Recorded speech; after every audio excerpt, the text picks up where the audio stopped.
안녕하세요. 오늘은 문학 장르 시 이론에 대해서 알아보겠습니다. 국어 공부를 할 때 먼저 문학 장르에 대해 알고 있으면 국어 공부를 더 잘 이해할 수 있습니다. 시 이론에서 공부할 내용은 13가지입니다. 시의 정의, 요소, 운율, 심상, 표현, 관래, 시의 언어, 시의 화자, 시의 어조, 시의 주제, 시적 허용, 시어의 모호성, 시를 감상하는 방법입니다. 시의 정의에 대해서 알아보도록 하겠습니다.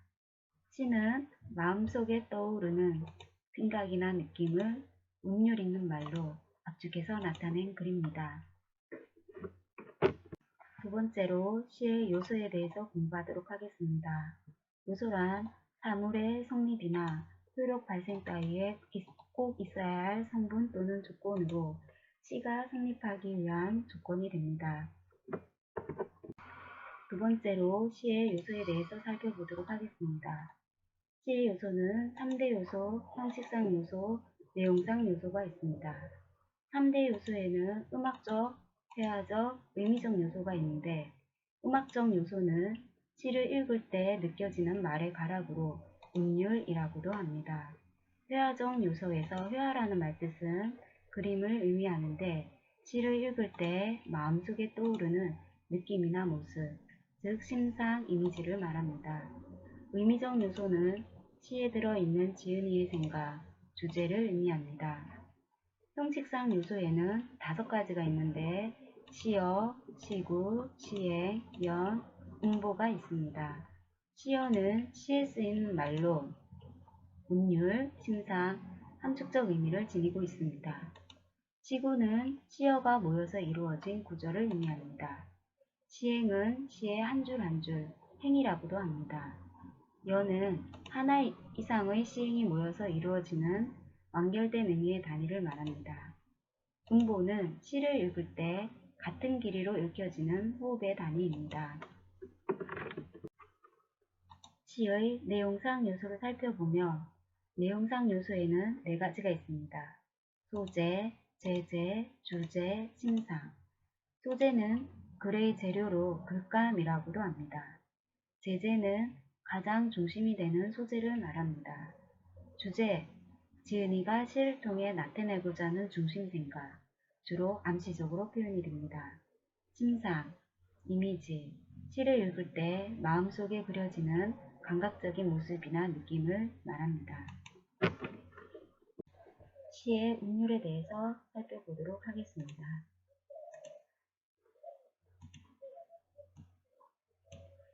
시의 운율에서 공부할 내용은 5가지인데 첫 번째 뜻, 두 번째 운율의 기능, 세 번째 운율을 만드는 요소, 네 번째 운율의 갈래, 5번째 운율의 효과입니다.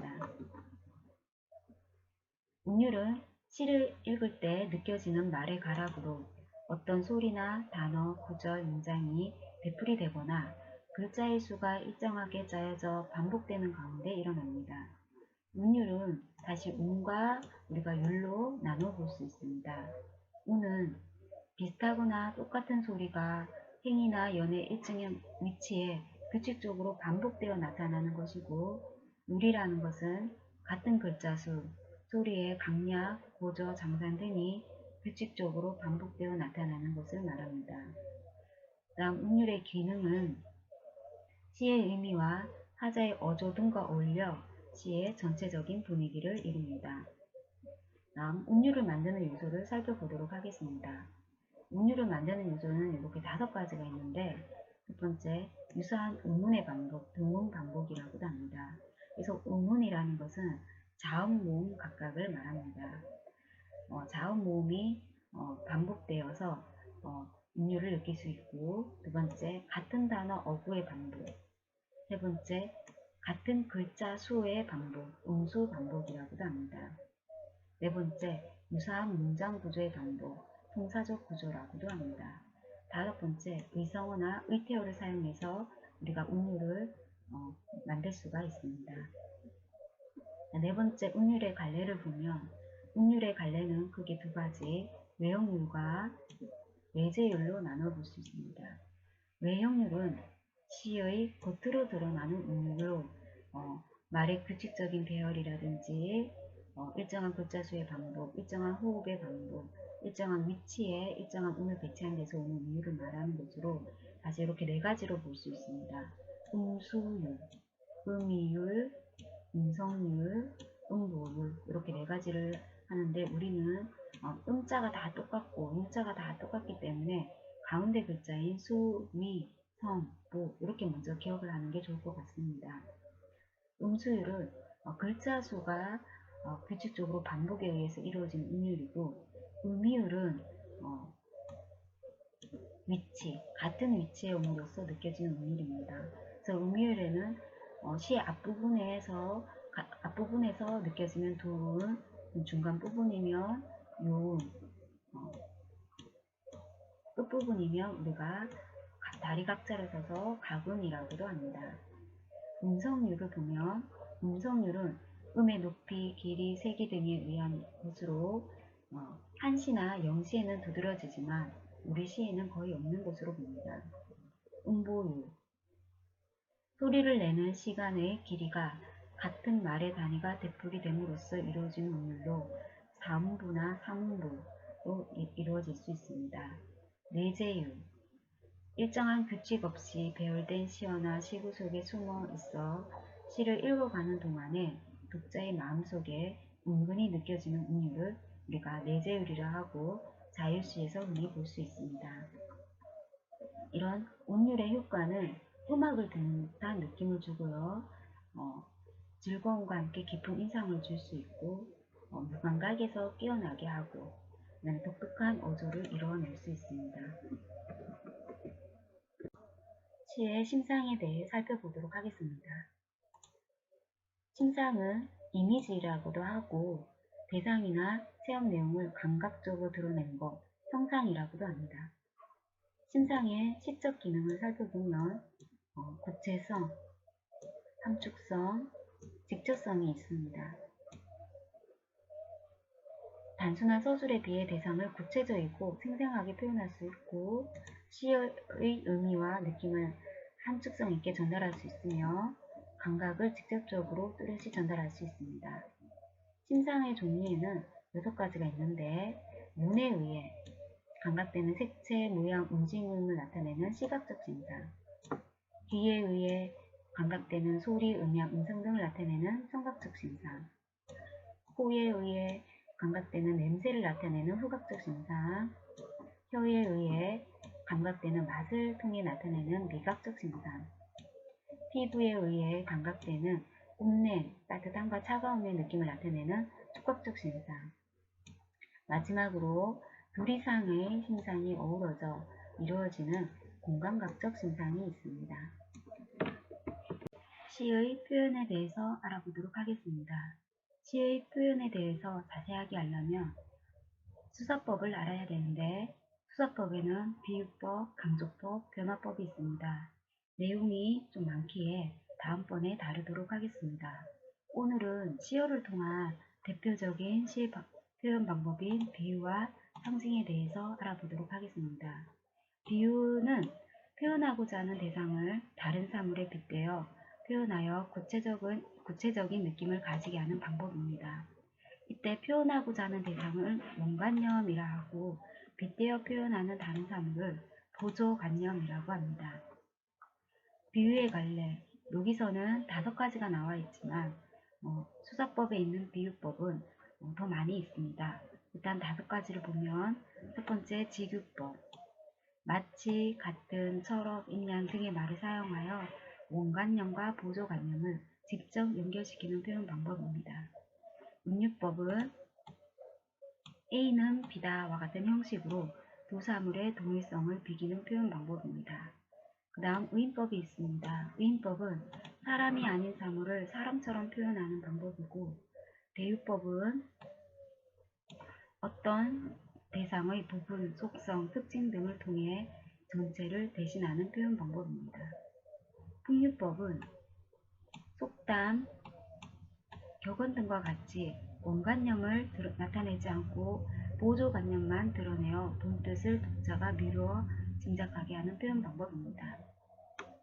상징에 대해서 살펴보겠습니다. 상징은 어느 대상이 다른 대상을 표시하거나 본래의 고유한 의미 이외에 더 포괄적인 생각이나 의미를 나타내는 표현 방법입니다. 상징의 속성을 보면 구체화되지 않고 암시적으로 드러난다라는 것입니다. 두 대상 간의 공통성에 바탕을 두지 않습니다. 한 개념만 드러내지 않고 여러 가지 개념을 가진다는 것입니다. 상징의 갈래에는 제도적 상징과 개인적 상징이 있습니다. 비유와 상징의 차이를 보도록 하겠습니다. 비유와 상징을 보면 첫 번째 차이는 비유는 원관념과 보조관념 사이에 유사성이 있다라는 것입니다. 하지만 상징은 유사성이 없는 사물과 관념을 연결된다라는 것입니다.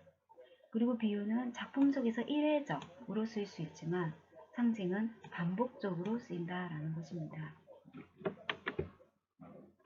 시의 갈래에 대해서 살펴보도록 하겠습니다. 시의 갈래는 크게 네 가지로 볼 수 있는데, 첫 번째 형식상 갈래, 내용상 갈래, 목적상 갈래, 태도에 따라 나눠볼 수 있습니다. 형식상 갈래는 다시 세 가지, 정형식, 자율식, 산문시가 있습니다. 정형이라는 것은 일정한 형식이나 틀을 의미합니다. 정형시는 시의 구조나 시구, 글자 수, 리듬 등이 일정한 규칙에 의해서 고정되어 있는 시로 대표적으로 시조나 가사 등이 대표적입니다. 자율시는 정형시가 지닌 형식적 제약에서 벗어나 자유롭게 지은 시로 현대시가 대부분 자율시에 속합니다. 산문시는 시의 내용을 줄글로 표현한 시입니다. 내용상 갈래를 보면 서정시, 서사시, 극시가 있습니다.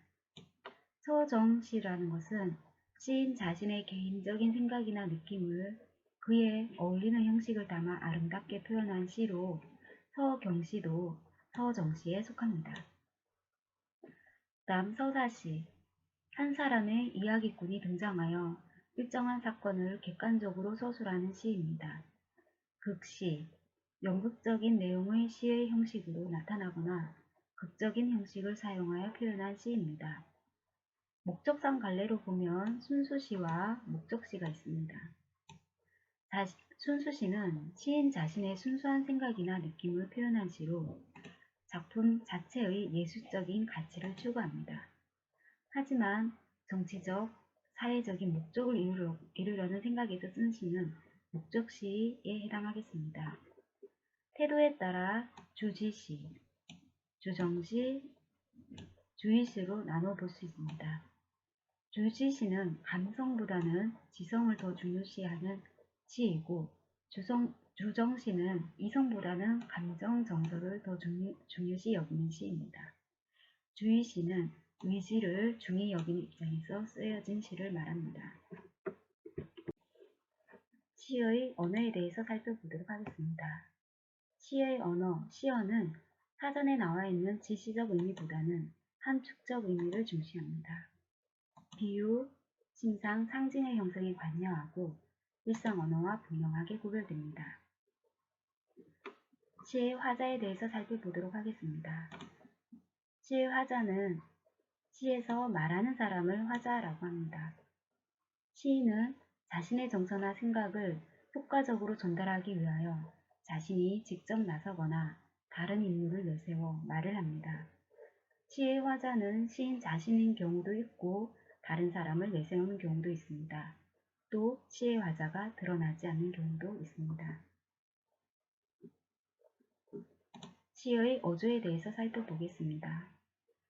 시의 어조는 서정적 자아의 목소리라고 하며 그 목소리는 강하거나 약하거나 남성적이거나 여성적이거나 하는 어떤 가락을 지니고 있습니다. 시가 어떤 어조를 가느냐에 따라 적자는 남성적, 여성적 또는 강권, 문화, 우화, 비장 등의 다양한 목소리를 체험할 수 있습니다. 이러한 어조의 종류에는 남성적 어조, 여성적 어조, 풍자해약 맹조의 어조가 있습니다. 시의 주제에 대해서 살펴보겠습니다. 시의 주제는 시인이 시를 통해 나타내려는 중심 생각이나 사상을 말합니다. 시적 호용에 대해서 알아보겠습니다. 시적 호용은 시에서 구사되는 어휘는 함축적이고 암시적일 뿐만 아니라 문법적 측면에서 허용되지 않는 표현도 자유롭게 허용되는 것을 시적 허용이라고 합니다. 시어의 모호성, 다의성에 대해서 보면 한 개의 시어 또는 문장 구조 속에 두 개 이상의 의미가 들어있는 곳으로 시어가 하나의 의미로만 해석되지 않고 여러 가지 의미로 해석되는 것을 시어의 모호성 또는 다의성이라고 합니다. 시를 감상하는 방법에 대해서 알아보겠습니다. 시를 감상할 때는 운율을 느끼며 읽습니다. 또한 심상과 분위기를 파악하고 시어의 함축적 의미를 파악해야 됩니다. 그 다음 화자가 처한 상황과 관심사를 파악하고 시에 반영된 시대적 사회적 배경을 이해해야 합니다.